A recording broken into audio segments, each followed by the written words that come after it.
날이 점점 많이 추워지고 있습니다. 이제 겨울이 온 것 같은데 친구들 건강관리 잘 해서 감기 안 걸리고 겨울 잘 날 수 있었으면 좋겠습니다. 벌써 마스크를 쓴 친구들이 보이네요.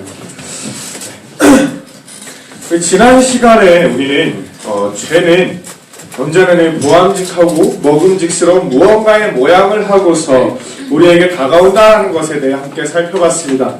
그렇게 눈이 밝아질 줄 알았던 첫사람 아담과 하와는 반대로 눈이 어두워져서 죄를 지을 수밖에 없는 존재가 되었습니다. 그렇게 모든 사람이 죄의 노예가 되었습니다. 그리고 우리 창세기 3장의 말씀은 이처럼 죄의 노예가 된 사람이 처하게 된 상황, 그 상황의 비참함에 대하여 증언합니다. 오늘 주일 아침에 차우세스크의 아이들이라는 제목으로 하나님의 말씀을 전하고자 합니다. 여러분 혹시 명량이라는 영화 보셨습니까? 명량. 거기에서 이순신이 아주 유명한 대사를 치죠. 신에게는 아직 12척의 배가 남아있습니다. 네, 그렇습니다. 저에게는 2명의 조카가 있습니다. 둘 다 초등학생입니다. 둘 다 저희 집 바로 앞에 있는 초등학교에 같이 다닙니다. 저희 집에서 직선거리로 50m도 되지 않을 만큼 가까이에 있는 초등학교입니다. 그래서 오늘은 제가 매일 교회를 출근하느라 그러지 못했지만 작년 같은 경우에는 제가 종종 아침에 아이들을 데려다 주기도 하고 그랬었습니다. 근데 그러던 어느 날 제가 되게 충격적인 현장을 목격하게 되었습니다. 운동장 조회를 하는데요.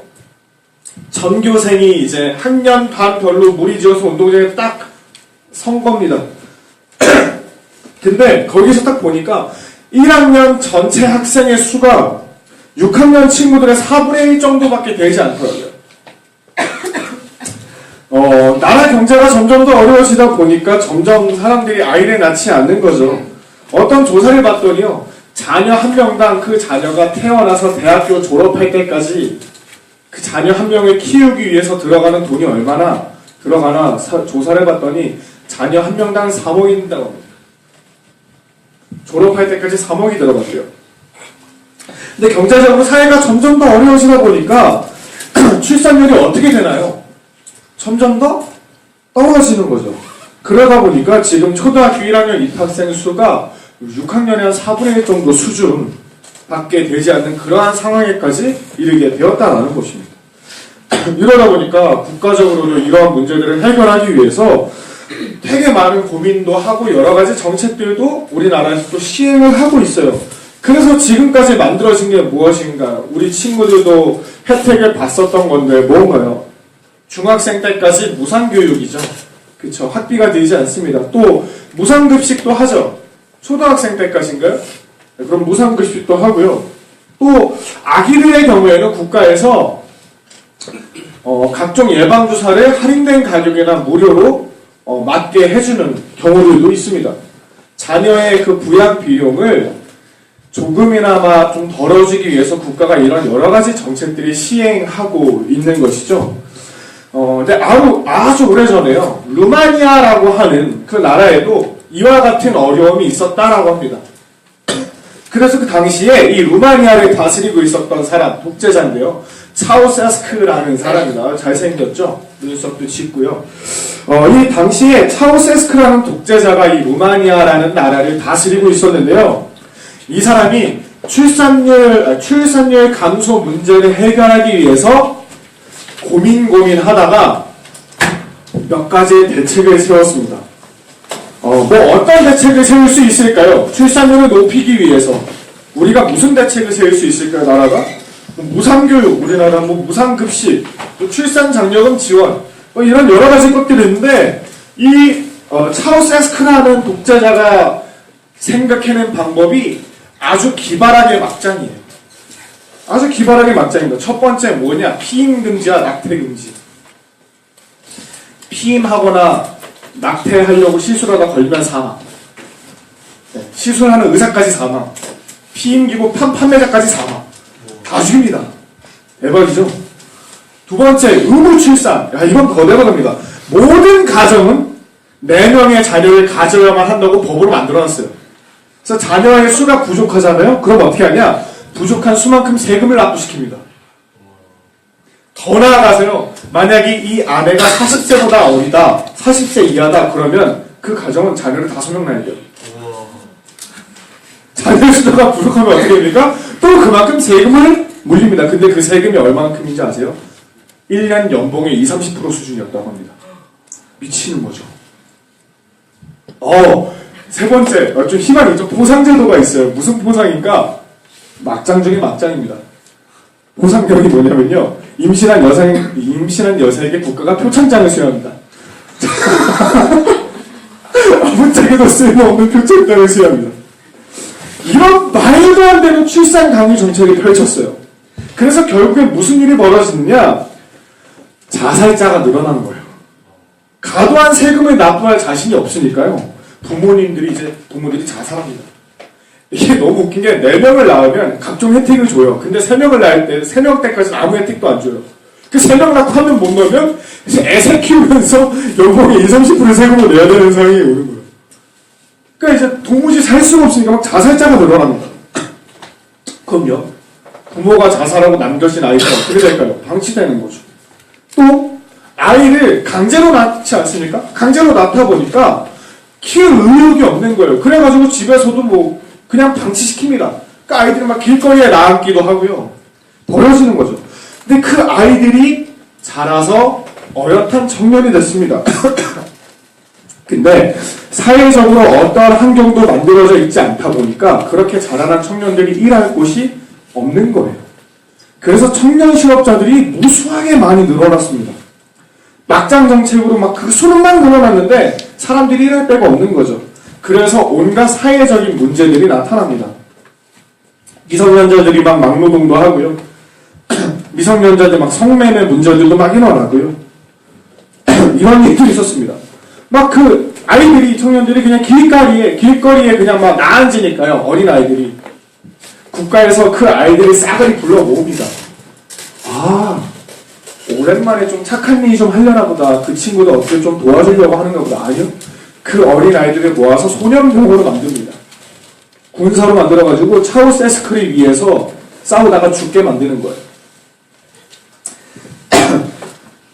차우세스크 독재자에게 반기를 드는 사람들을 물리치는데 그 어린 아이들이 사용합니다. 결국에 이런 막장이 극에 치달아가지고 분노한 그 국민들로부터 반란이 일어나고, 그래서 차우세스크가 죽임을 당하고 루마니아 정권 자체가 무너지게 됩니다. 여러분 이 이야기 듣고 어떠십니까? 차우세스크라는 독재자가 죽임당한 게 너무 슬프고 안타깝고 막 그런 생각이 드십니까? 아니면 사람이 죽은 건 좀 안타까운데 차라리 잘된 일인 것 같다 라는 생각이 드십니까? 저는 솔직히 후자였습니다. 이보다 더 비참할 수 있을까? 차라리 잘됐다. 생각해보세요, 여러분. 이 차우세스크라는 이 독재자가요, 불로초라도 어디 가서 먹어가지고 영원히 죽지 않는다고 생각해보세요. 그 루마니아가 저주받은 땅이겠죠. 그 독재자가 평생 동안 죽지도 않고 그 나라를 다스린다 생각해보세요. 끔찍하기 그지 없는 거죠. 차라리 죽는 게 낫겠다라는 생각이 드는 겁니다. 살래야 살 수 있는 환경이 아닌 거죠. 살 수 있는 환경이나 능력이 갖추어지지 않은 상태에서 살아간다는 게 이처럼 두렵고 무서운 일인 것입니다. 그런 의미에서 여러분 오늘 집에 가시면, 댁에 가시면 부모님 한번 꼭 안아주십시오. 얼마나 감사합니까? 나 하나 키우려고 3억씩. 근데 나중에 나한테 너 3억 갚어 이런 말씀 안 하시잖아요. 얼마나 감사합니까? 어쨌든 우리나라도요, 이런 출산율 감소 문제로 어떻게 이 아이들이 살만한 세상을 만들 수 있을까를 가지고 많은 고민 가운데 있는데, 그런데 이 차우세스크의 아이들, 차우세스크 독재 치하에 태어나고 자란 이 아이들의 모습을 보면서요, 이 아이들의 삶의 모습 속에서 제가 발견하게 된 것은요, 죄 가운데 살아가고 있는 이 시대 우리들의 모습과 같았습니다. 살기 위해서 필요한 모든 것들이 갖춰져 있던 그 터전을 스스로 거부하고 스스로의 힘으로 내 뜻대로 내 마음대로 살고자 했던 그 아담과 하와의 모습, 그들이 하나님의 명령을 거부하면서까지 그토록 원했던 현실은요, 사실상 그 하나님의 통치나 하나님의 보호하심이 그들에게 주어질 수 없었다. 하나님의 통치나 하나님의 보호하심을 거부하면서까지 그들이 얻고자 하였던 그 현실의 모습은요, 그들의 기대와는 달리 너무나도 비참한 것이었죠. 하나님이 떠난 자의 삶에 어떠한 비참함이 닥쳐오는가? 이러한 비참함이 닥쳐옵니다. 첫 번째, 관계가 깨지는 것입니다. 뭐라고요? 한번 같이 읽어보겠습니다. 시작! 관계가 창세기 2장 23절에는요, 남자와 여자를 향해서 이렇게 얘기합니다. 서로 돕는 배필이라고요. 근데 서로 돕는 배필로 존재했던 아담과 하와가 하나님을 거부하는 삶을 선택한 이후로부터 이들은 어떻게 삽니까?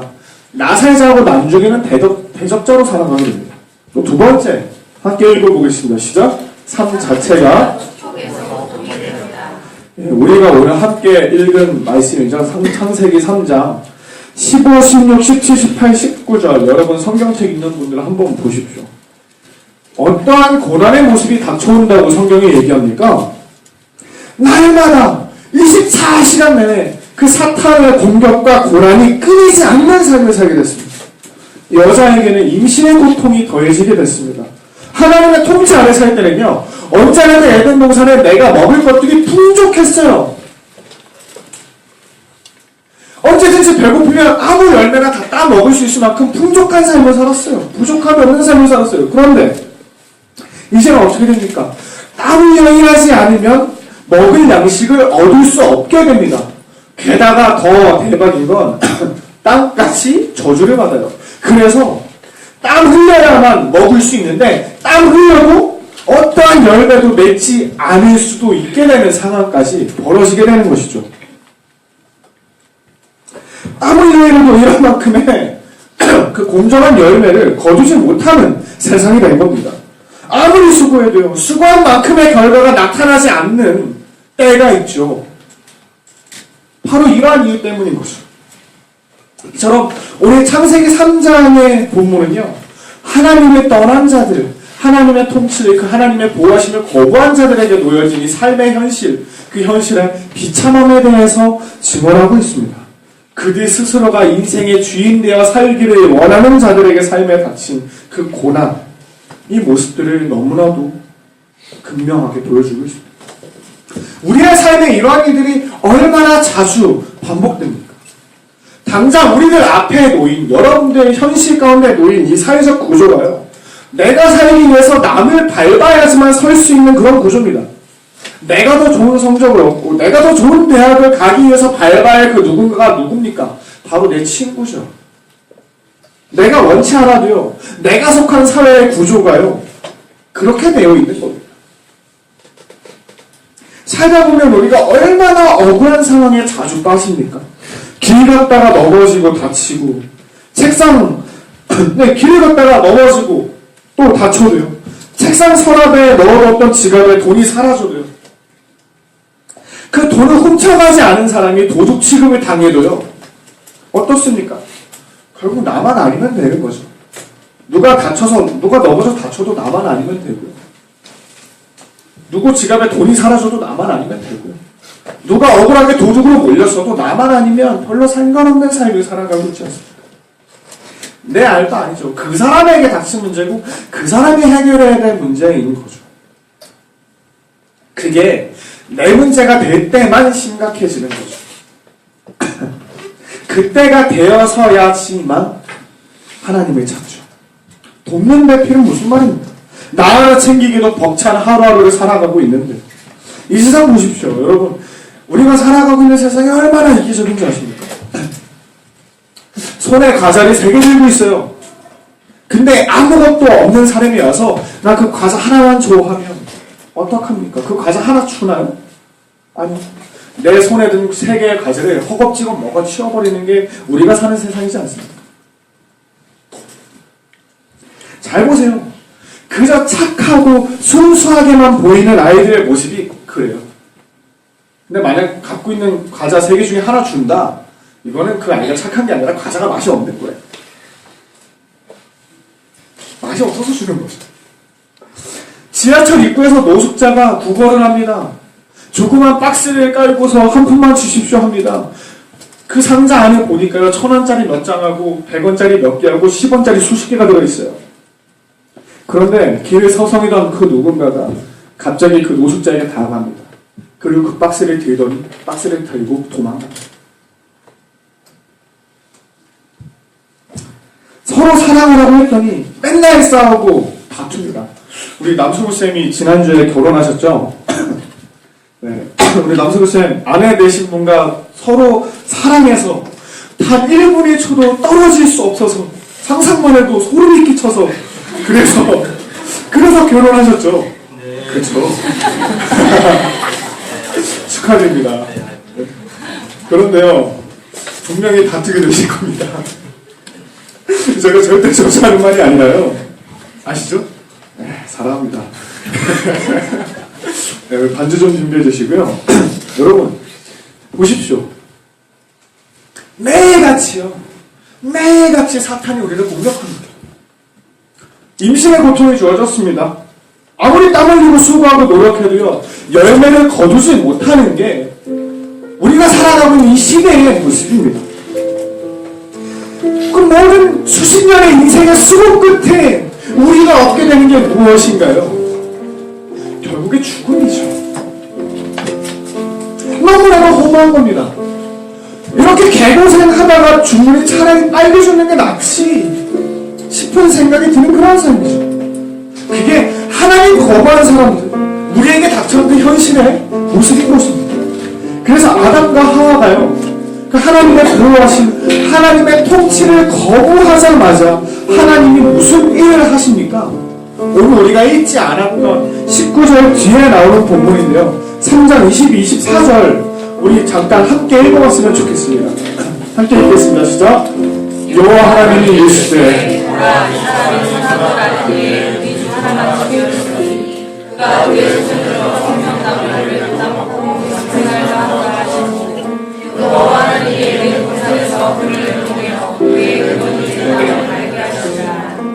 이같이 하나님이 그 사람을 쫓아내시고 에덴 동산 동쪽에 그가 우르는 가를 주어 생명나무에 길을 가게 하시니라. 네.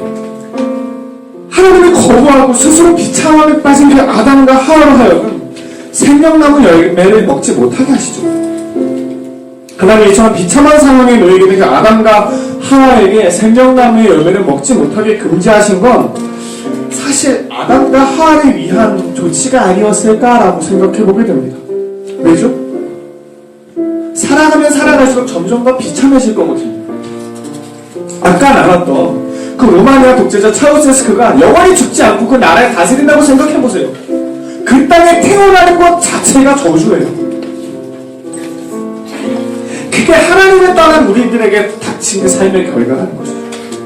우리가 살아가는 이 시대가 그렇습니다. 굳이 그렇게 따지면 살아갈 가치가 없죠. 이유가 없죠. 결국 개고생만 하다가 얻을 거 죽음뿐이니까. 만약 하나님의 말씀이요, 이렇게 창세기 3장 19절에서 끝났다면, 그게 하나님 말씀의 결론이라면 우리는 살 이유가 없습니다. 빨리 죽는 게 이득이죠. 근데 참 다행인 건데, 하나님의 말씀이요, 하나님의 약속이 거기서 끝나지 않는다는 사실입니다. 두려움 가운데 그 에덴 동산에서 쫓겨나는 이들을 향해서 하나님이 한 가지 약속을 주십니다.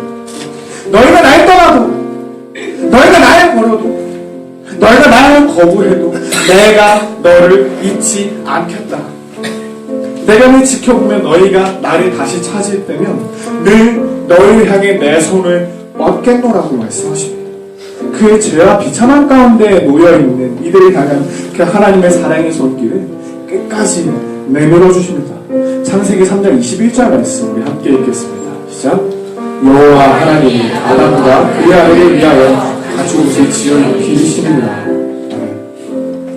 하나님을 거부하고 떠나고자 했던 그 배신자 아담과 하와, 그럼에도 불구하고 그들에게 입혀진 하나님의 사랑과 보호하심의 상징, 그 가죽옷, 그 하나님의 사랑과 돌보심이 이 삶의 고난 가운데 지치고 상처 입은 우리의 마음 가운데도 입혀지기를 소망합니다. 우리가 떠났던 하나님을 다시금 돌아보게 되는 은혜가 이 자리에 모인 저 여러분 모두에게 함께하기를 원합니다. 나 자신이 주인된 삶을 벗어던지고 하나님을 우리 인생의 참된 주인으로 모시는 그 사람에게 하나님의 통치와 하나님의 보호하심이 회복되기를 간절히 소망합니다. 이 자리에 모인 우리 모두가 그러한 자세 되기를 소망합니다. 이 시간 우리 함께 이렇게 상한 자를 고치시는 하나님을 바라보며 함께 찬양하고 기도하기 원합니다. 많이 상한 자를 함께 찬양하겠습니다.